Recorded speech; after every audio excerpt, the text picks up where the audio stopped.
I'm Miley Oye.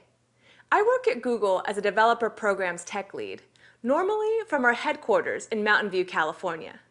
But today, I'm at home in San Francisco to talk about the 5 most common mistakes I find in SEO. Mistake number 1 is working on SEO before your site has a value proposition.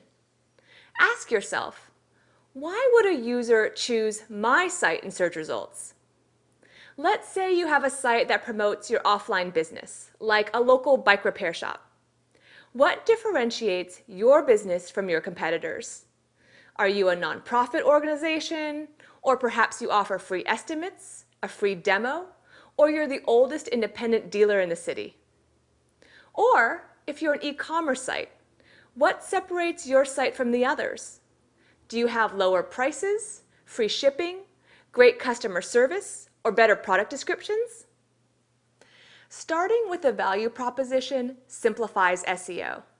No matter where your site ranks in search results, if you want to stay on top, searchers need a value prop to click on your site, to come back and revisit your site, and to recommend your site to their friends. Start with a value prop and then focus on a quality user experience. Let's move to mistake number 2. A segmented approach to SEO. I call this the bento box approach because I'm Japanese and it's like your dinner plate with every item segmented and none of it working together. It's great for your sushi and your salad. It's not as great when there is no communication between your marketing, biz dev, and SEO teams. So mistake number 2 is about working on SEO in a silo.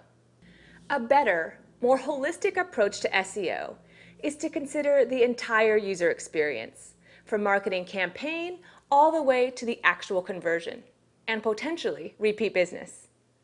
Vanessa Fox, a consultant and author on search engine strategy, wrote about this type of bento box approach with respect to the Super Bowl, when it's difficult for companies to completely integrate their offline television ads with their online SEO efforts. She noted that a car company spent millions on TV ads to lead users to a website, editYourOwn.com, where they could then edit their own car video. On Super Bowl Sunday, this commercial probably not only brought users to the website, but actually helped the query, Edit Your Own, to rank number 36 on Google Hot Trends. Now imagine if this were your company. As the SEO, you can't just focus on your regular keywords that you do every day, but you also need to integrate marketing campaigns and optimize for the words, edit your own. Mistake number 3 is putting effort into time-consuming workarounds, rather than researching new features or best practices that can simplify your tasks. For example, for sites with paginated content, in the past, some webmasters tried the workaround of using rel canonical on subsequent pages to their page 1. This unfortunately can cause a loss of content in Google's index. The good news is that there are new best practices. We now support rel next and rel prev markup, so your paginated article or product category is treated as a single series, rather than having page rank diluted into the various components. Also in the past, to have several new or updated pages crawled as quickly as possible, webmasters might have performed the lengthy task of updating their sitemap with the new URLs, then uploading the new sitemap file, and then submitting it to Google. But in 2011, we expanded Webmaster Tools Fetch's Googlebot, so that per week you can submit up to 500 new or updated URLs that you'd like to be crawled, or up to 10 URLs that you'd like crawled along with their linked pages.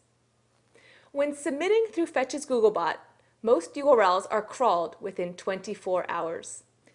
An easy way to stay in touch of new features and best practices is to subscribe to the Webmaster Central blog.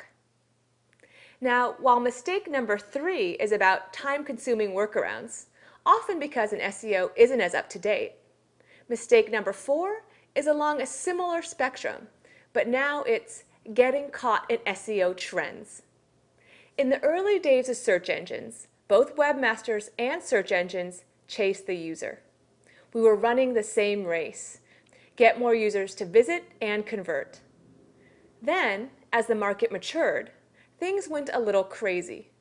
It was as if this race split into two simultaneous races. And rather than chasing users, some websites started chasing search engine algorithms.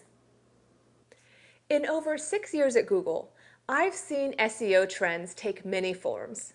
Around 2005, SEOs lost focus and spent countless hours editing their content for the optimal keyword density, meaning keywords per page. Not a great use of their time. Instead, they could have better spent their time making their content readable, compelling, and informative. I'm sure you have a long list of tasks for your site. Try to avoid the SEO trends and instead prioritize the tasks that will bring lasting value. Finally, this brings us to mistake number 5, slow iteration. At Google, we've been known to say that the main constant in SEO is that it's constantly evolving. The faster your team is able to iterate, the better. A good recipe is to 1. Define metrics for success. Then 2. Implement improvements. Next, measure the impact, and then create new improvements. And then last, prioritize those improvements based on the market and your team's personnel. And then, of course, repeat. The advantage to having an agile SEO cycle is quite clear. In 2009, we launched Rich Snippets, recipe or event sites that could iterate quickly and implement the proper markup could now show much more appealing search results. The same was true of video sites that were able to quickly create and submit video sitemaps. Again, those who were agile could get the benefits. Those are the 5 most common SEO mistakes that I find. But now let's cover good practices in SEO. First, do something cool. Have a value proposition that separates you from your competitors. Second, include relevant keywords in your copy. There's no need to think about keyword density, but make sure your content includes the keywords people actually search for. 3, be smart about your tags, title tags and meta description tags, and your site architecture. 4, sign up for email forwarding in Webmaster Tools. This allows important messages from Google, such as notifications for crawl issues, to be forwarded directly to the inbox you check regularly, whether that's your work account inbox, Yahoo, or Gmail. 5, attract buzz. This helps bring natural links, great reviews, votes, +1s, and follows. And last, stay fresh and relevant. Perhaps expand your reach to social media sites if that's a great place to reach your audience. Or make sure your site is accessible on smartphones if your product is great on the go. I hope this video helps you avoid the common SEO mistakes and instead focus on the good practices that can bring lasting, positive benefit. Thanks for watching.